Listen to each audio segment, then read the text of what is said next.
Dalam nama Yesus kami siap dengar akan firman-Mu, yang siap katakan amin. Berikan kemuliaan bagi Tuhan kita, saudaraku. Saudaraku kasih Tuhan, tema kita bulan ini kurang enak di telinga kita. Penderitaan. Kalau saudara disuruh memilih penderitaan, saya percaya saudara tidak akan memilih namanya penderitaan. Tapi suka tidak suka, penderitaan itu suka dekat-dekat dengan kita. Kadang-kadang penderitaan itu sepertinya mau lengket dengan kita. Tapi saya mau katakan saudara kasih Tuhan, penderitaan di sini saya berikan tema pagi hari ini adalah penderitaan yang Tuhan izinkan terjadi. Artinya tidak semua penderitaan itu seizin Tuhan. Ada banyak penderitaan karena kesalahan kita, kebodohan kita, konsekuensi atas dosa yang saudara kerjakan, atau kecerobohan kita. Hati-hati loh, ya. Sekarang hati-hati loh. Tapi saudara jalan terus lalu ketemu masalah. Saudaraku, saudara tidak bisa katakan ya ini sudah seizin Tuhan. Seringkali karena kecerobohan dan kebodohan kita. Kita lihat dulu ayatnya. Sebab adalah kasih karunia jika seorang karena sadar akan kehendak Allah menanggung penderitaan yang tidak harus ia tanggung. Ayat ini mengatakan kalau kita dengan sadar akan kehendak Allah menanggung yang saudara tidak perlu tanggung. Artinya bukan karena kesalahan kita penderitaan itu ada. Bukan karena kebodohan atau kecerobohan atau kebandelan kita mengalami penderitaan. Tetapi saudara sudah hidup benar, sudah sungguh-sungguh di dalam Tuhan. Lalu penderitaan itu diizinkan Tuhan terjadi. Alkitab bilang itu adalah kasih karunia. Apa itu kasih karunia? Kasih karunia adalah kekuatan atau kemampuan yang daripada Tuhan yang diberikan kepada kita.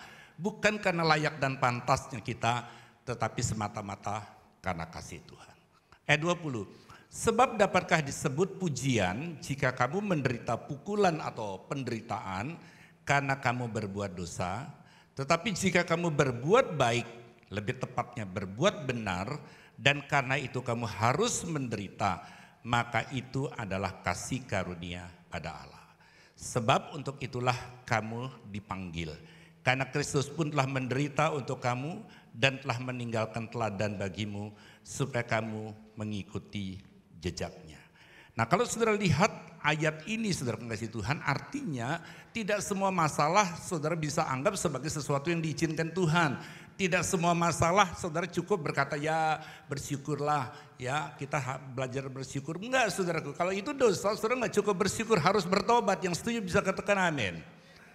Kalau saudara karena kesalahan saudara tidak bisa ya ini ujian daripada Tuhan. Nggak bisa saudaraku. Kalau itu karena dosa, karena kecerobohan, kebodohan atau kelalaian kita, saudaraku tidak cukup saudara berkata ya sudah memang ini memang ya udah jalannya Tuhan. Nggak. Saudara perlu berbenah diri. Dan saya percaya, kita tetap percaya bahwa ada beberapa hal yang Tuhan izinkan terjadi lewat penderitaan. Yang pertama, penderitaan yang Tuhan izinkan kita alami adalah untuk membentuk karakter kita. Saudaraku, setuju tidak setuju, setiap kita, termasuk saya, setiap kita ini ada anehnya saudara. Dan biasanya yang paling tahu anehnya itu pasangan kita atau orang di rumah kita. Ya, kalau seorang hamba Tuhan lagi berdiri di mimbar ini enggak kelihatan anehnya. Ya, mungkin beda tipis sama malaikat lah saudaraku. Ya, enggak mungkin dong di atas mimbar marah-marah misalnya. Tetapi di rumah ada banyak hal. Dan saya ingin sampaikan saudaraku, mungkin orang lain tidak berani berterus terang tentang kekurangan kita.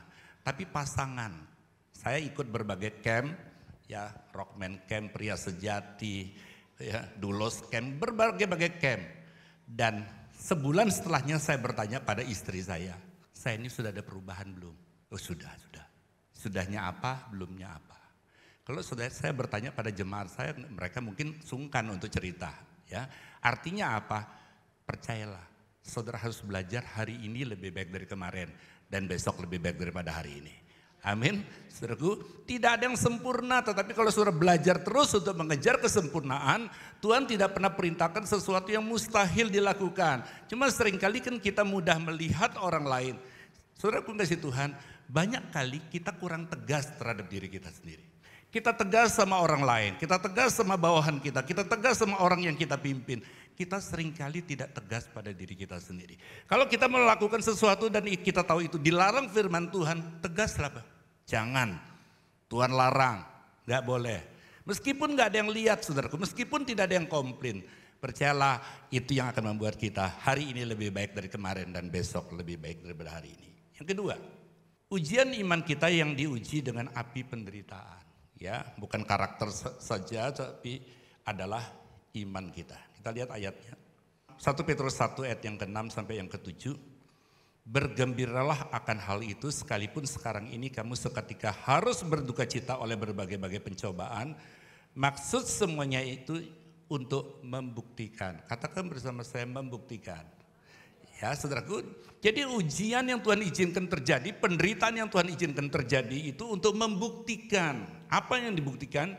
Kemurnian imanmu yang jauh lebih tinggi nilainya. Bukan harganya loh, nilainya. Daripada emas yang fana yang diuji kemurniannya dengan api. Ya, perhatikan bukan cuma sekedar emas tapi kemurniannya. Sehingga kamu memperoleh puji-pujian dan kemuliaan dan kehormatan pada hari Yesus Kristus menyatakan dirinya. Saudaraku, sebelum pandemi saya sering melayani ke Newmont. Newmont adalah tambang emas di Sumbawa dan di situ ada cabang daripada gereja kita namanya GBI Batu Hijau.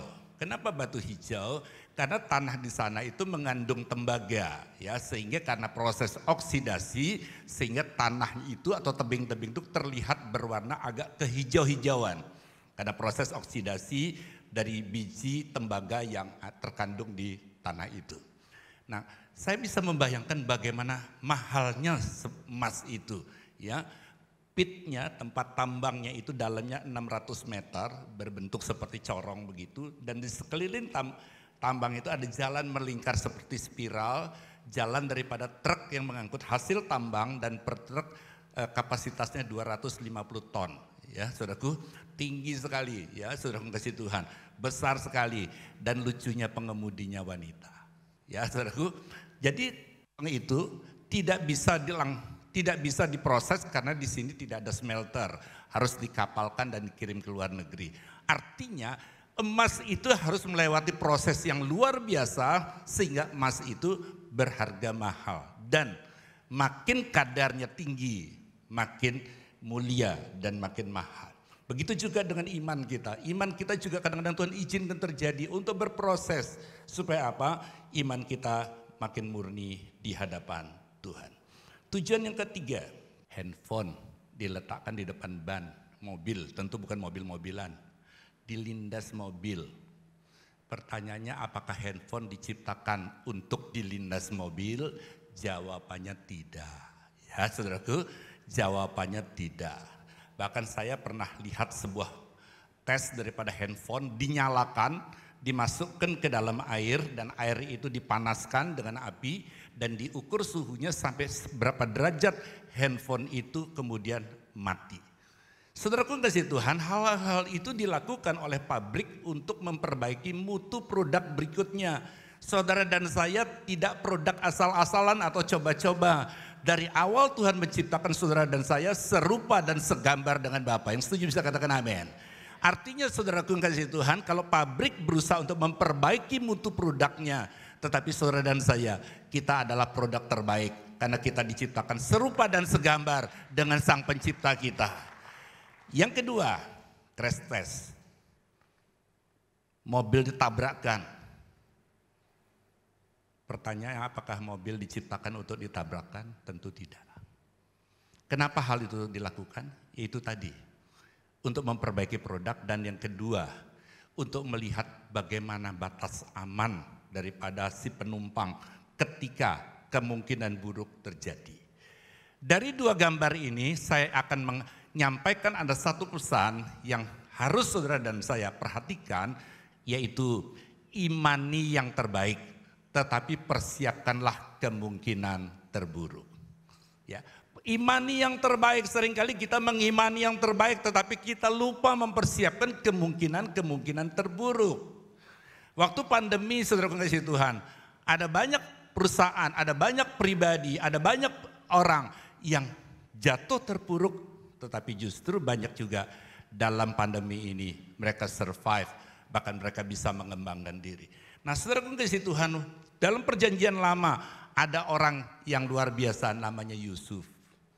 Yusuf itu anak disayang papa loh saudaraku. Ya, anak paling disayang oleh papanya. Dan diberikan jubah, lalu saudara-saudaranya iri, dimasukkan ke sumur, dijual jadi budak, dia bekerja di rumah Potifar, ingin diperkosa oleh istri Potifar, dia melarikan diri. Ya saudaraku, banyak kali kalau orang ada kesempatan, ada 3 jurus larinya. Lari di tempat, lari ke dalam, dan lari keluar. Dan Yusuf melakukan lari keluar. Dia menghindar, dia menjauhi, tetapi akhirnya dia masuk penjara. Tapi Yusuf waktu menjadi raja muda, di tengah kelimpahan dia mempersiapkan pangan, dia mempersiapkan segala sesuatunya. Dan waktu terjadi kelaparan, seperti pandemi yang sedang terjadi, justru itu kesempatan saudara-saudaranya datang, rekonsiliasi, dan hidupnya jadi berkat. Jadi saudaraku, tidak semua keadaan buruk itu jelek. Ya, seringkali keadaan buruk itu kalau dimanfaatkan dengan baik, justru itu kesempatan untuk bisa melihat satu pemulihan yang luar biasa, hidup kita jadi berkat. Satu hari ada pengusaha telur ayam yang sangat besar, skalanya nasional. Dan kemudian dia satu hari dapat komplain, pas dia ada di kantornya ada ibu-ibu yang datang kecewa karena dia beli telur ayam dan 2 telur ayamnya busuk. Lalu komplain ke kantor dan kebetulan sang owner ini pas ada di sana. Dan waktu ownernya ini tak dengar ada ribut-ribut begitu, lalu tanya, "Loh kenapa ada? Ibu itu kenapa?" "Nah, komplain Pak, dia beli telur ada 2 yang busuk." Ownernya manggil gini, "Bu, sebentar sini Bu. Ibu kecewa dengan 2 telur yang rusak?" "Iya Pak, saya sangat kecewa Pak." "Tenang Bu, Ibu tinggal kena alamat, sebentar lagi staf saya akan kirim 2 kerat telur untuk pengganti telur itu." Nah saudaraku, ibu ini orangnya suka ngomong, wah akhirnya dengan rusaknya 2 telur diganti 2 kerat, dia cerita sekompleks perumahan itu. Udah jangan beli tempat lain, itu paling benar. Saudaraku kasih Tuhan, artinya apa? Setiap kekecewaan, kalau saudara bisa manage dengan baik, itu kesempatan untuk menghasilkan sesuatu yang sangat memuaskan. Nah saudaraku yang sangat dikasihi Tuhan, saya percaya hari-hari ini ada banyak hal yang mengecewakan saudara. Tergantung bagaimana kita memanage dengan baik, dan saya percaya itu kesempatan untuk saudara melihat sesuatu yang luar biasa. Kita sekarang akan lihat sebuah, bukan ilustrasi, kejadian benar, yaitu wanita Kanaan. Ya, yang ketiga membuat kita menjadi kuat dan tangguh, dan yang keempat adalah jalan menuju mujizat sehingga nama Tuhan dipermuliakan. Nah saudaraku yang kasih Tuhan, kalau saudara membaca cerita ini sangat mudah. Oh wanita itu punya anak, anaknya sakit, sangat menderita, kerasukan setan. Lalu dia dalam ayat yang ke-28, anaknya menjadi sembuh. Kalau saudara melihat cerita itu gampang, karena saudara sudah melihat endingnya adalah happy ending saudaraku ya. Saudara kalau saudara bisa melihat bahwa 21 sampai 28 ayat itu ada proses yang perlu dilewati. Nah, saudaraku yang sangat kasih Tuhan, tadi sementara saya mengemudikan mobil ke tempat ini, ada sesuatu yang Tuhan ingatkan, ada banyak orang meninggalkan kenyamanannya kepada sesuatu yang tidak nyaman. Contoh, orang camping, ya, kamarnya enak, ranjangnya enak, suasananya enak, kok harus tinggal di sebuah kemah yang kecil, ya. Camping, ya, mau ke toilet susah, mau masak susah, mau ini itu serba terbatas, ya kan, saudaraku. Kenapa orang lakukan? Karena dia menikmati. Saya waktu masih pelayanan mondar-mandir ke Lampung, dari Singaraja saya ke Lampung, saya setir sendiri, saudaraku 3 hari, perjalanannya satu kali jalan tuh 1.600 kilo saudaraku, dari Singaraja sampai ke Bandar Lampung. Orang-orang bilang, "Pak, saya belum jalan Pak, baru membayangkannya aja udah capek Pak. Kan lebih murah naik pesawat Pak, cepat nggak capek dan sebagainya." Kenapa saya lakukan? Karena saya menikmati sebuah perjalanan. Sama seperti orang mancing ikan. Ngapain mancing? Sudah panas, hitam semua, dapat ikan, belum tentu ikan yang ditangkap itu kita suka. Kenapa nggak supermarket saja? Kita tinggal pilih mau ikan apa saja, kita bayar udah pasti dapat yang kita mau. Kenapa orang memancing? Karena dia menikmati proses. Jadi saudara kasih Tuhan, segala sesuatu enak atau tidak enak dalam hidup ini tergantung bagaimana kita menikmatinya.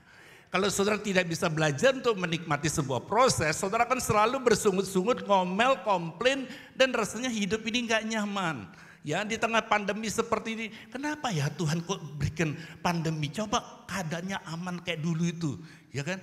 Kita kan jadi susah, ini susah, itu susah. Ya, kemana-mana pakai masker.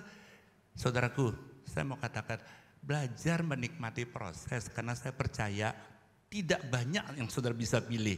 Tapi saya percaya kalau saudara bisa menikmati sebuah proses, saudara tetap keluar lebih daripada pemenang. Kita sekarang akan lihat dulu beberapa hal. Ayat 22. Maka datanglah seorang perempuan Kanaan dari daerah itu dan berseru, kasihanilah aku ya Tuhan anak Daud, karena anakku perempuan kerasukan setan dan sangat menderita. Saudaraku kasih Tuhan, sampai di ayat 22 ini, saudara perlu belajar melihat ke belakang sedikit. Maksudnya apa? Waktu wanita ini mendapati anaknya sakit, sangat menderita kerasukan setan, pasti berontak lah, nggak bisa diajak bicara, mungkin mau ngamuk-ngamuk, marah-marah dan sebagainya. Lalu kemudian dia dengar Yesus datang ke kotanya. Ada dua pilihan. Aku tinggalkan anakku, aku pergi kepada Yesus. Kalau aku tinggalkan anakku, apakah anakku ini pasti tidak kabur, tidak marah-marah, tidak melakukan tindakan-tindakan yang tidak diinginkan. Lalu setelah aku pergi kepada Yesus, apakah pasti nanti anakku menjadi sembuh? Itu tidak mudah. Di dalam situasi pandemi, ada banyak orang ketemu masalah.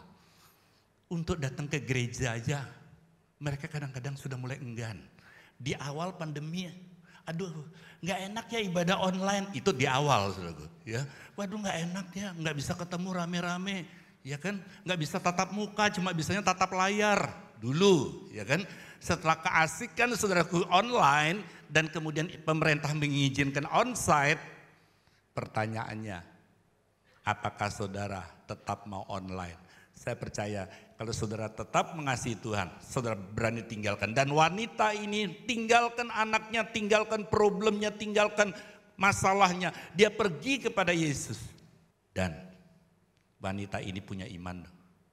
Kenapa? Karena dia menyebut Yesus, kasihanilah aku ya Tuhan. Dan yang kedua, dia tahu bahwa Yesus itu anak Daud. Dia tidak sebut anak Yusuf dan Maria, enggak. Dia sebut anak Daud karena dia tahu anak Daud adalah Mesias. Dan dia tahu yang datang itu adalah Mesias. Lalu dia bilang, kasihanilah aku. 23. Tetapi Yesus sama sekali tidak menjawabnya.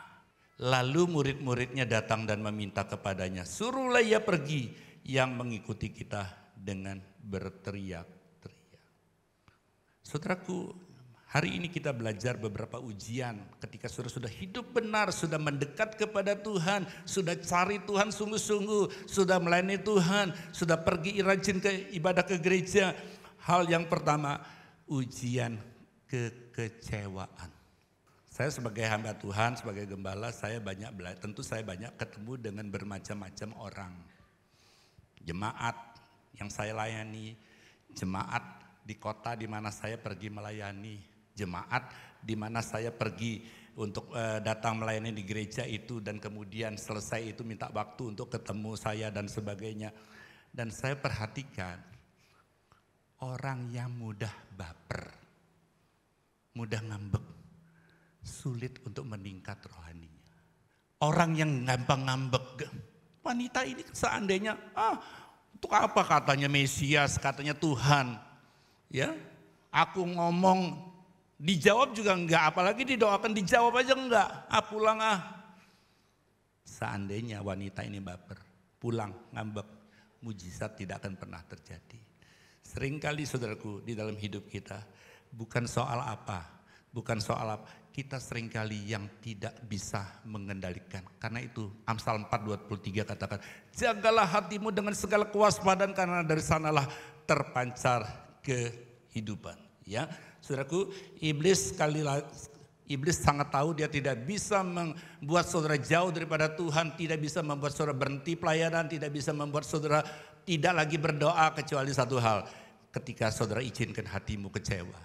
Jadi saudaraku, ujian yang pertama ini adalah ujian kekecewaan. Yang kedua, tadi Yesus diam, sekarang Yesus mulai menjawab.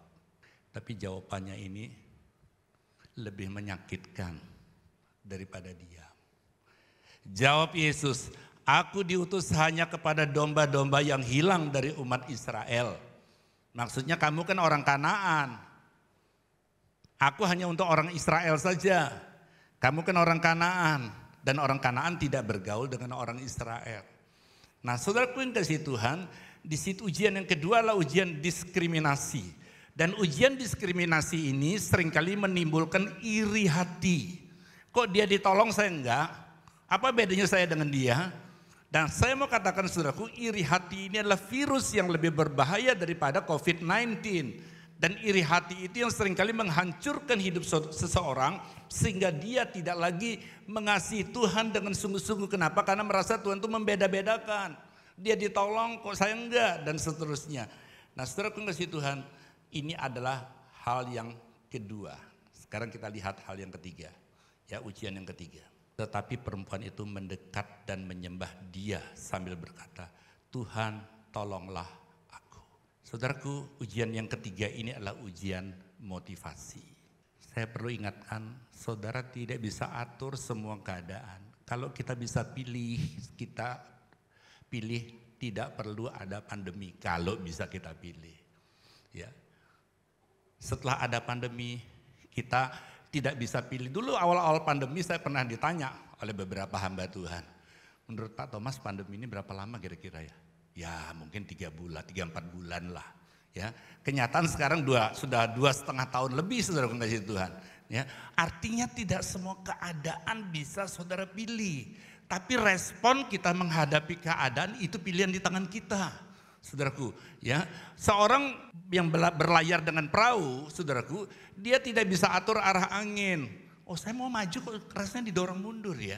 Saya mau maju kok bisa didorong mundur. Dia tahu dia tidak bisa mengubah arah angin. Yang dia bisa rubah adalah arah layar. Artinya sikap hati kita meresponi setiap keadaan. Itu yang bisa kita atur. Nah, saudaraku, motivasi ini sesuatu yang perlu kita perhatikan. Kenapa? Karena Tuhan melihat hati kita. Alkitab bilang manusia melihat apa yang dilihat oleh mata. Tuhan melihat hati. Kalau menurut saudara yang perlu dijaga, sikap kita yang bisa dilihat mata ataukah hati kita? Dua-duanya. Karena manusia masih bisa melihat yang dilihat oleh mata, sikap kita, perkataan kita dan sebagainya. Tuhan melihat hati. Saya beri ilustrasi agak ekstrim. Ya, mohon maaf, ilustrasi ini agak ekstrim, tapi untuk memudahkan saudara bisa menangkap. Ada 2 orang mati minum racun. Yang satu diracun orang, yang satu sengaja minum racun. Ya maaf sekali lagi ini agak ekstrim. Yang satu dia diracun orang, jadi mati minum racun. Yang kedua dia sengaja minum racun alias bunuh diri. Saya percaya saudara ngerti yang satu sampai sorga, yang satu sampai neraka ya saudaraku. Tapi yang perlu saudara tangkap dari ilustrasi ini, seringkali kita cuma pusing, kita banyak berpikir, kita mengkhawatirkan tentang cara mati kita. Tapi seringkali kita lalai dengan cara hidup kita. Tahukah saudara bahwa cara hidup saudara jauh lebih berharga, jauh lebih berarti dan lebih berharga di hadapan Tuhan daripada cara mati kita. Ya, haleluya saudaraku. Banyak orang itu pusing dengan cara matinya, tetapi dia abai dan menyepelekan, dia nggak peduli dengan cara hidupnya. Justru cara hidup kita ini yang Tuhan lihat, bicara tentang motivasi kita. Saya kasih contoh sederhana. Tuhan berkati saya. Saya tanya, Pak, kenapa Bapak kok tiap doa minta diberkati? Iya Pak, saya sudah terlalu lama dihina orang Pak. Jadi tujuannya adalah kalau diberkati supaya tidak dihina orang lagi. Saudaraku ngasih Tuhan, ya. Ada ibu-ibu, Pak, selesai khotbah saya, bukan di Bali, di luar Bali, ya. Pak, Tuhan Yesus itu datang tahun ini enggak, Pak? Wah, ya saya kurang tahu, Bu. Ya, yang pasti dia pasti datang. Tapi soal tahun ini, tahun depan saya kurang tahu. Yang penting kita berjaga-jaga kapan dia datang kita siap. Bu, saya pengen tahu, Bu, kenapa Ibu kok begitu rindu Yesus segera datang? Saya banyak utangnya, Pak. Jadi dia berpikir Yesus datang, dia diangkat, utangnya beres gitu. Saya bilang justru kebalik, Bu. Ibu beresin bagian ibu, tugas ibu, tanggung jawab ibu, ibu beresin termasuk hutang-hutang. Jadi kalau Yesus datang malam ini atau bulan depan atau tahun depan, ibu didapati dalam keadaan layak. Jangan sampai ibu diangkat terus diturunin di rumah tempat ibu harus bayar hutangnya, kan repot, Bu. Nah, artinya motivasi itu yang seringkali ya saudaraku termasuk orang melayani itu motivasinya bermacam-macam. Nah hari ini saudaraku, kalau saudara mau hidupmu berkenan di hadapan Tuhan, percayalah saudaraku bahwa motivasi kita itu sangat menentukan perkenanan Tuhan atas kita. Nah wanita ini didiamkan, dia nggak pulang. Aku datang hanya untuk orang Israel, kamu kan bukan. Dia juga tidak pulang, tetapi dia mendekat. Mendekat dan menyembah. Kata menyembah ini bahasa aslinya lepruskoneo, itu seperti anjing yang menjilat tangan tuannya. Nah saudaraku, saya berharap apapun yang sedang terjadi hari-hari ini, tetaplah percaya bahwa Tuhan sumber satu-satunya pertolongan di dalam kehidupan kita. Yang keempat, tetapi Yesus menjawab, tidak patut mengambil roti yang disediakan bagi anak-anak dan melemparkannya kepada anjing. Yang keempat ini adalah ujian kepatutan atau kelayakan. Ya, kalau seorang yang akan diangkat jadi pejabat biasanya melewati fit and proper test. Ya, saudaraku, dilihat uji kelayakan. Sebuah proyek dibangun, dibuat dulu studi kelayakannya, layak enggak, cocok enggak. Ya, saudaraku kasih Tuhan dan sebagainya. Dan saya mau ingatkan saudara kasih Tuhan, seringkali kita juga mengukur segala sesuatu dengan kelayakan. Contoh sederhana, saudara cari karyawan, kalau karyawan itu belum apa-apa tanya, Pak saya digaji berapa? Saudara sebagai bos akan marah. Kamu belum kerja kok sudah nanya gaji, ya kan? Nah saudaraku, seringkali si pemilik, si owner atau si majikan ini memberikan upah yang patut sesuai dengan kinerjanya. Ya saudaraku, cuma lucunya kadang-kadang saya perhatikan kalau saya pergi ke kawinan tempat orang menikah, ya tamu-tamu itu banyak melihat pengantinnya itu dengan cocok nggak cocok, nggak cocok, kayaknya lebih tua istrinya, nggak cocok, lakinya terlalu gendut, mendingan saya. Dalam hati saya mungkin mendingan kamu tapi dia nggak milih kamu kan gitu loh. Nah seringkali kita kan suka kepo saudaraku, ya kan? Suka melihat orang cocok nggak cocoknya, dia nggak cocok baju itu yang nggak cocok rambut itu Nah saudaraku nggak sih Tuhan, saya membayangkan kalau Tuhan menyelamatkan saudara dan saya berdasarkan cocok dan layak, tidak ada satupun kita yang layak dan cocok. Tetapi kalau kita diselamatkan, semua karena kebaikan dan kasih daripada Tuhan. Dia tidak melihat layak dan pantasnya kita. Kalau dia melihat layak dan pantasnya kita, nggak ada yang layak dan pantas saudaraku. Ya, tetapi kita yang percaya kepada Yesus, kita diselamatkan semata-mata bukan karena layak dan pantas, tetapi karena kasih karunia dan anugerah yang daripada Tuhan.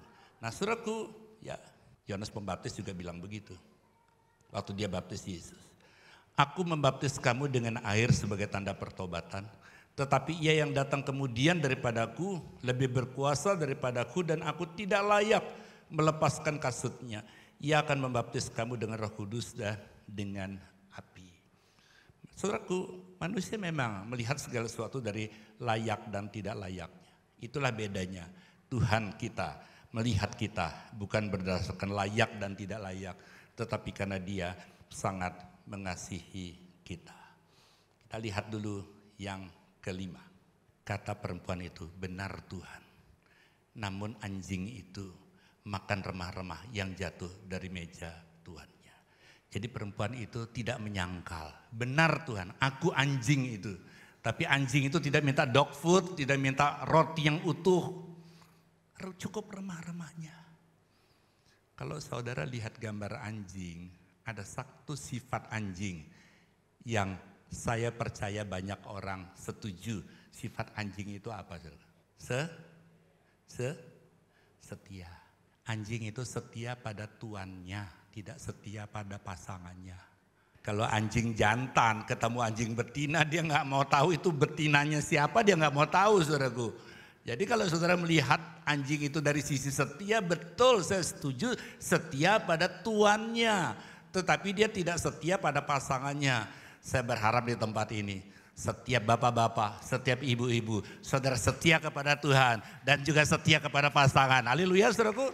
Karena kalau pada pasangan yang bisa negur kita saja kita nggak setia, gimana kita setia kepada Tuhan? Nah, saudaraku, ya banyak orang bertanya pada saya, Pak Thomas, pelayanan kok jarang bawa istri? Sementara ada yang bilang, itu loh Pak, kayak bapak itu kok selalu sama istrinya aja, bajunya kapelan lagi ya. Saudaraku, saya nggak tahu orang lain, tetapi saya dan istri saya saling mempercayai dan saya selalu membagi tugas.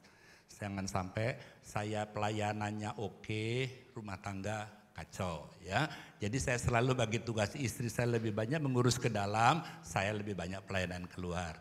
Nah, bukan berarti nggak boleh bawa istri loh saudaraku ya. Itu saya dan puji Tuhan istri saya menaruh percaya 100% pada saya ya. Apalagi kalau pelayanan keluar pulau kok. Tuh hati-hati saudaraku. Kadang-kadang kamar diketok, Pak mau pijet Pak. Hati-hati saudaraku. Ya, kalau di hotel apalagi resepsionis tahu, oh ini bapak ini datang sendiri, kamar nomor sekian datang sendiri deh. Nah saudara kasih Tuhan percayalah, kalau saudara hidup percaya, nah saya banyak ketemu pasangan. Pak saya tuh kadang-kadang heran Pak, pasangan saya tuh cemburuan Pak. Saya bilang, Bapak mau supaya tidak dicemburui? Ya mau dong Pak, gimana caranya? Bertindaklah yang tidak mengundang kecemburuan. Contohnya Pak, handphone jangan jadi barang sakral, ya taruh aja di meja biasa aja. Ya, kalau istri mau tanya passwordnya ya kasih tahu, nggak mungkin dia akan cemburu. Ya dia bisa periksa chattingnya kepada siapa dan sama siapa. Ya, tapi kalau handphone jadi barang sakral, lalu misalnya lagi ngobrol nih berdua sama istri, lalu handphone bunyi, mojok saudaraku sendiri, ngomongnya bisik-bisik, ya istri kamu telepon sama siapa? Kenapa nggak di sini aja? Jadi sebenarnya segala sesuatu itu tergantung kita. Yang setuju bisa katakan amin. Ya saudaraku. Tergantung kita. Ada banyak orang bilang, ya Pak mungkin garis tangan saya ini jelek Pak, nasib saya jadi begini. Saya mau katakan orang yang gak punya tangan pun tetap punya nasib baik di hadapan Tuhan. Haleluya saudaraku. Bukan tergantung garis tangan, hidup saudara tidak ditentukan nasib. Hidup saudara ditentukan bagaimana saudara menghidupi firman Tuhan dan tahu dengan sungguh bahwa dia merencanakan masa depan yang penuh pengharapan. Kalau hari ini saudara sedang mengalami proses, hari ini saudara diizinkan mengalami penderitaan, tetaplah percaya sepanjang saudara hidup dalam kebenaran, penderitaan itu akan membuat saudara menjadi orang yang mampu bertahan dan keluar lebih daripada pemenang. Tidak semua hidup kita berjalan menurut mau kita. Kadang-kadang ada kendala. Jangan, kalau saya punya prinsip persoalan besar dikecilin, persoalan kecil anggap nggak ada. Jangan persoalan kecil digedein, yang gede meledak saudaraku. Saudara yang hancur sendiri. Persoalan besar dikecilin, persoalan kecil anggap nggak ada. Dan tempat terbaik untuk diskusi masalah jangan di kamar tidur. Kamar tidur tempat tidak ideal untuk saudara ngobrol masalah pada pasangan kita. Saya pernah tanya pada beberapa pasangan yang konflik, Pak, Bu, gimana komunikasi? Ngobrol, sering ngobrolnya gampang. Susah nggak? Ada kendala nggak soal ngobrol? Ya Pak, kami ngobrol kalau ada hal-hal yang penting. Saya bilang mulai hari ini, Pak, Bu, rubah. Jangan ngobrol kalau ada hal-hal yang penting, tapi yang penting ngobrol hal-hal yang tidak penting.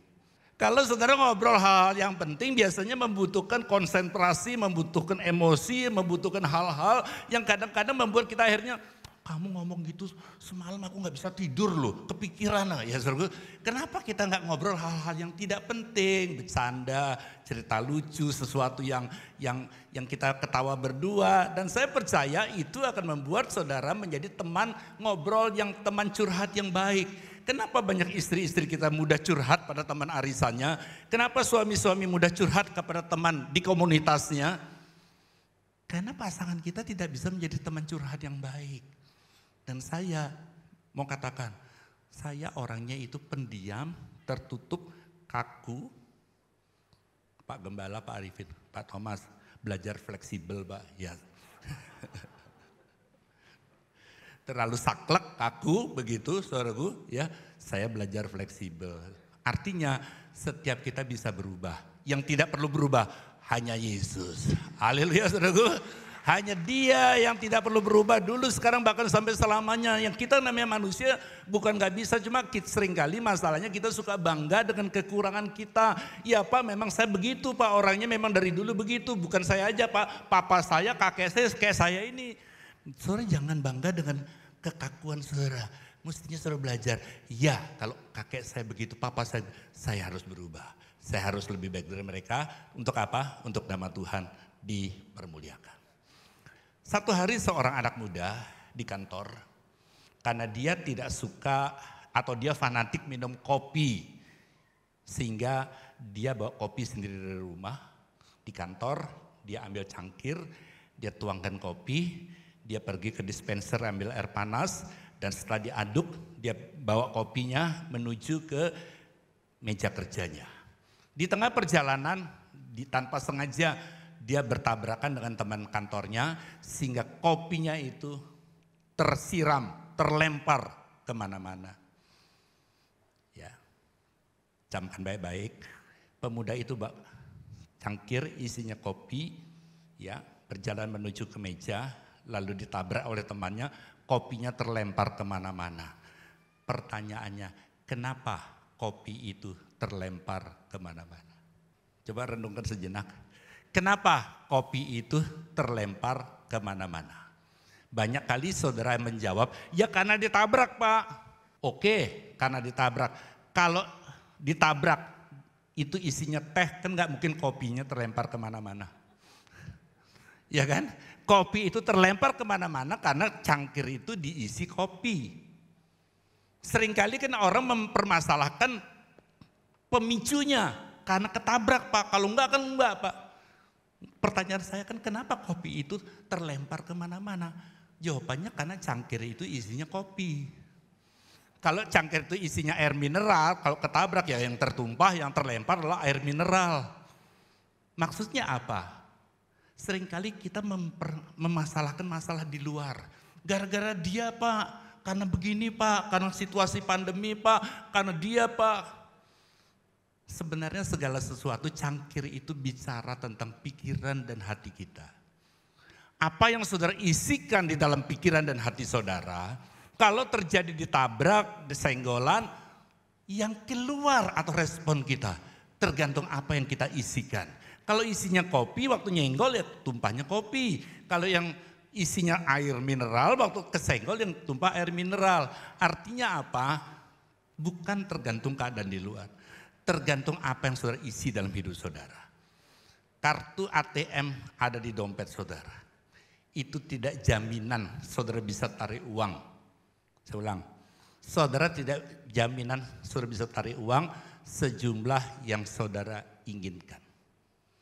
Saudara pergi ke mesin ATM, masukkan kartu, pencet PIN, pencet nilai nominal yang saudara akan tarik. Tidak jaminan keluar uang. Bisa-bisa keluar di layar, maaf saldo Anda tidak mencukupi. Kenapa? Karena saudara cuma berpikir nariknya, saudara nggak pernah berpikir untuk menyimpannya, nggak pernah berpikir untuk memasukkan uang ke rekening saudara. Begitu juga dengan hidup kita. Seringkali kita lupa memasukkan firman Tuhan ke dalam pikiran saudara, merenungkan siang dan malam dan menyimpan dalam hati saudara. Cuma waktu saudara ada masalah, saudara bingung. Ya kan? Sama seperti orang yang tarik uang itu. Nggak bisa narik, kenapa? Karena dia lupa bahwa saldonya nggak mencukupi. Hari ini saudaraku, Kalau saudara mengimani yang terbaik, mempersiapkan kemungkinan terburuk, salah satunya banyak makan firman Tuhan. Amin. Banyak makan firman Tuhan. Kenapa? Karena waktu keadaan sukar, Yesus saja menggunakan firman Tuhan. Waktu dicobai oleh iblis, Yesus menggunakan firman Tuhan. Coba kamu, kalau betul kamu anak Allah, coba rubah batu jadi roti. Yesus tidak bilang pada iblis, iblis kamu kok tahu ya aku 40 hari loh puasa, aku lapar loh. Iblis enggak, ada tertulis manusia hidup bukan hanya dari roti saja tapi dari firman yang keluar dari mulut Allah. Ya, saudaraku. Lalu iblis bilang suruh menyembah kepada, dia berikan kekayaan dunia. Kalau kau menyembah kepadaku, aku akan berikan itu semua kepadamu. Yesus gunakan firman Tuhan, hanya kepada Allah saja kita layak untuk menyembah. Nah, saudaraku kasih Tuhan, kalau saudara tidak makan banyak firman Tuhan dalam hidup ini, apa yang akan keluar dari kehidupan saudara dan saya? Percayalah saudaraku kasih Tuhan, apa yang saudara isi dalam hidup kita, waktu keadaan yang tidak saudara harapkan, itu yang akan keluar. Kalau saya tiap pagi saudara pencet satu benda, odol, pasta gigi. Waktu saudara pencet pasta gigi, saudara nggak perlu khawatir, yang keluar nanti oli atau gemuk atau sesuatu cairan lain, saudara nggak perlu tahu. Kenapa? Karena saudara tahu pabriknya pasti isinya itu pasta gigi. Kalau hidup saudara dipencet oleh keadaan, ditekan oleh masalah, ditekan oleh penderitaan, apa yang keluar dari hidup saudara tergantung apa yang saudara isi di dalamnya. Haleluya saudaraku, percayalah hari-hari ini kalau saudara tetap hidup dan mengisi hidup saudara dengan hal-hal yang benar. Kalaupun ada masalah, kalaupun ada penderitaan, saudara selalu berkata, aku bersyukur. Semua ini pasti untuk mendatangkan kebaikan bagi orang yang sungguh-sungguh mengasihi Tuhan. Tuhan memberkati saudara.